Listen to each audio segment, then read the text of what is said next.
The candles on the birthday cake burned down to tiny puddles of wax, their flames flickering in an empty silence. No laughter. No, "Happy birthday," sung in cheerful voices. Just the distant hum of expensive appliances in a mansion that could have easily hosted 100 guests. Sitting at the long dining table, 12-year-old Emily Parker, daughter of one of the wealthiest men in the city, watched the clock tick past 7:30 p.m. Her father had promised he'd be home early. He had promised this birthday would be different. But once again, he wasn't there. Emily wasn't like other children. Born deaf, she lived in a world of gestures, signs, and expressions. Her mother had passed away years ago, and her father, though he loved her deeply, was swallowed whole by business deals and late-night meetings. He never learned to sign fluently, relying on interpreters, nannies, and tutors. To Emily, it felt like the world around her was always moving too fast, and she was stranded on the sidelines. Tonight, as the candles finally gave out, Emily blew into her hands as if to pretend she was making a wish. A tear rolled down her cheek.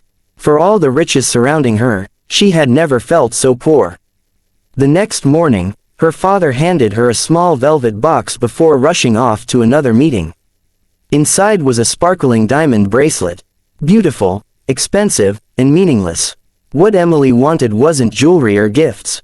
She wanted someone to look into her eyes and really see her. Someone who understood. Later that day, Emily asked the driver to drop her at the local park. She loved the open space. No marble floors, no heavy chandeliers, no echoing silence. Just kids running, families laughing, and the occasional street musician. She sat on a swing, gently rocking, watching everyone else's lives intersect. It was there she noticed a man sitting on a bench, watching his young son chase a soccer ball. The boy laughed, tumbling onto the grass, and the man clapped proudly.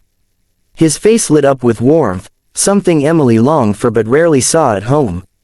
The boy kicked the ball a little too hard, and it rolled toward Emily's feet.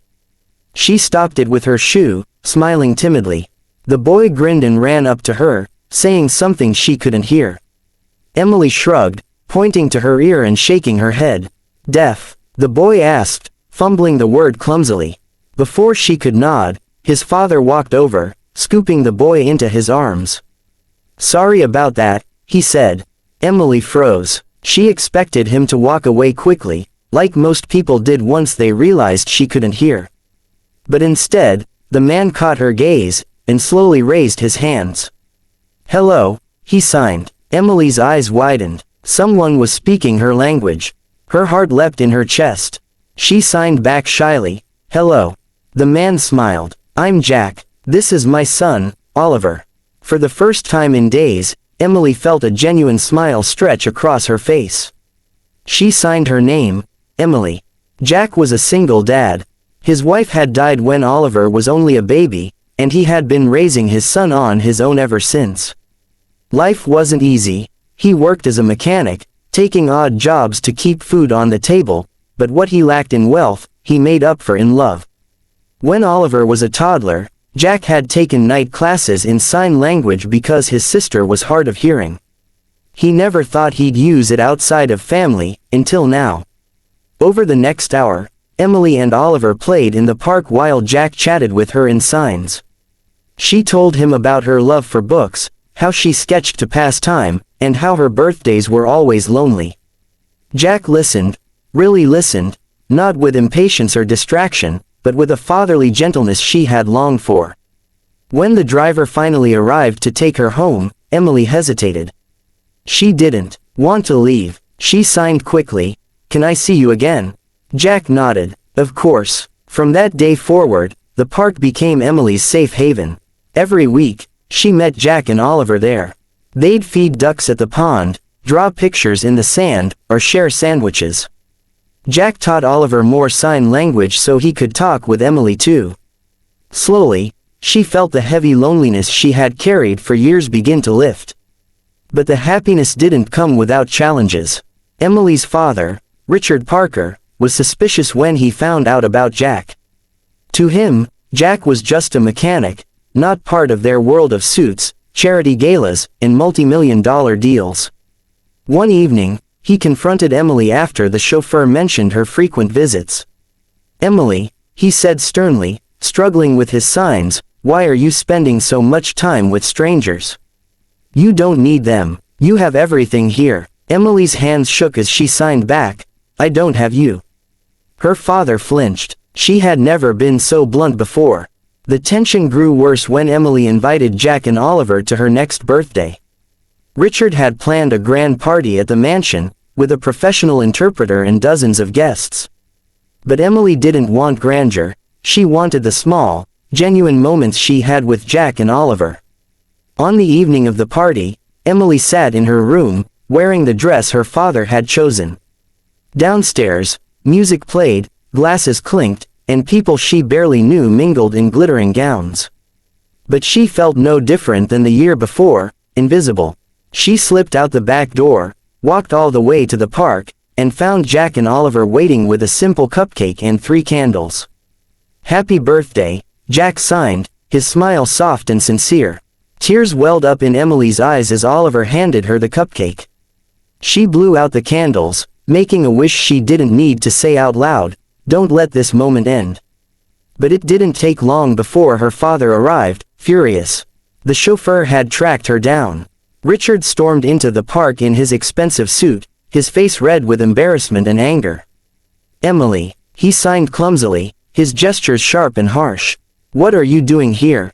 This man, he's not family. He's nothing." Jack stood protectively in front of Emily, but kept his voice calm. "Mr. Parker, with all respect, your daughter isn't looking for diamonds or parties. She's looking for someone to talk to her, to understand her. If you won't, then let someone else try." For a moment, Richard looked as though he might explode. But then he saw something he hadn't noticed in years, the way Emily's face lit up when she looked at Jack and Oliver.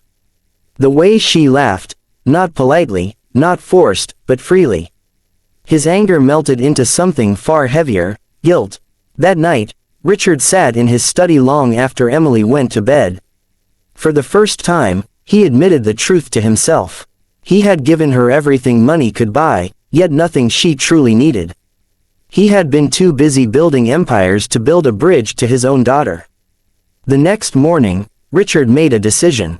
He enrolled in sign language classes. He cleared evenings from his schedule. Slowly, awkwardly, he began to learn the language of his daughter's world. It wasn't easy. At first, his hands fumbled, and Emily laughed at his mistakes.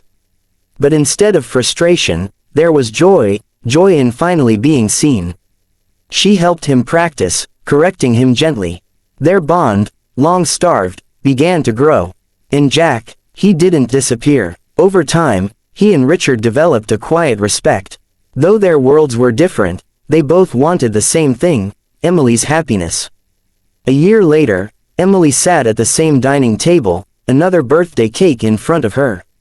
But this time, the room was full, not with strangers, but with the people she loved most. Jack and Oliver sat beside her, laughing. Her father stood proudly, signing the words to "Happy Birthday," with the clumsy enthusiasm of a man who finally understood. When Emily blew out her candles, she didn't need to wish for anything. She already had it: family, love, and a voice that was finally heard. Emily's deep loneliness despite her wealth and her father's emotional absence. Jack's struggle as a single dad, working hard to provide but lacking resources. Richard's resistance to Jack due to class differences and pride. The painful communication gap between Emily and her father. Through Jack's kindness and example, Richard realized his mistakes and committed to learning Emily's language.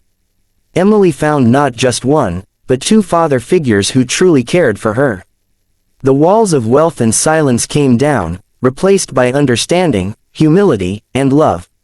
In the end, the story wasn't about riches or poverty.